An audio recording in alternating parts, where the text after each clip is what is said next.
tonight on Then and Now, we're visiting the local deaf school to take a look at how sign language has evolved over time. Maria is here with us tonight to educate us on the ASL evolution.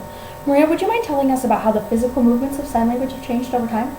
Yeah, well, Maddie, the signs were more picturesque and bodily action than they are today. Signs have evolved to being used in a smaller space than before because when having a conversation in sign, it is more polite to look at the signer's face and see the signs while maintaining eye contact. Would you be willing to show us an example? Yeah, so we used to do support this way, and now we just do support like this. The change is really, it's amazing to see how much space it used now and how much it did then. What do you know about historical change? Well, the older generation of deaf people have very different ways of signing the younger generation does. While these forms may coexist with for the next little while, once the older generation passes that form of signing, it may disappear.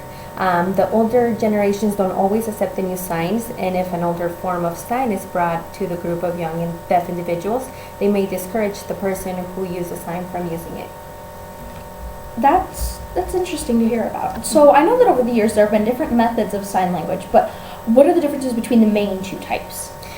So we have the Rochester method, which includes finger spelling every letter of the word, as well as mouthing the word. This way the student can lip read, as well as read signs simultaneously.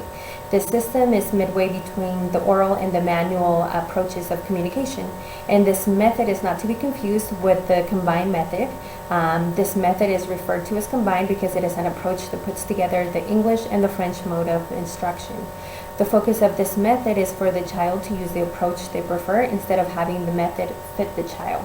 I know that along with these two main methods, there's also several different types of artificial sign communication systems. Would you mind elaborating on these a little bit? Yeah, of course. So there are three main types of artificial sign communication systems. The first one is Seeing Essential English, and this system is based off certain words being used differently in different sentences in the English language. This type of sign of communication is based off the same principle.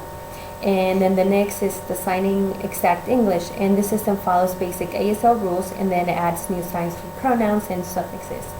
The third system is Linguistic of Visual English, and it is very similar to the first system in the way that it only uses one sign for each printed word, and it adds new signs for plurals and nouns. It's amazing how each system is very similar, yet they all have their own variations. Can you tell us about accents in ASL and how they differ from English accents? So ASL accents often come from regional variations. Much like speaking English, ASL signs vary geographically in the same way that the English language does. For example, if I say turn the volume up, someone from Hawaii may mean the same thing, but they would say it as higher the sound. This is equivalent to two signs from different regions signing Halloween differently. So would you mind telling us about CODA interpreters and VRS? Yeah, so CODA is the children of deaf adults, and it's typically classified themselves as deaf because they acquire signing skills before they even learn to talk. That's interesting. And then interpreters, you have to be licensed in order to be an interpreter and help the deaf community. And we also have the VRS, which is the video relay systems. And it's a system where you have interpreters, but you can actually see them through video.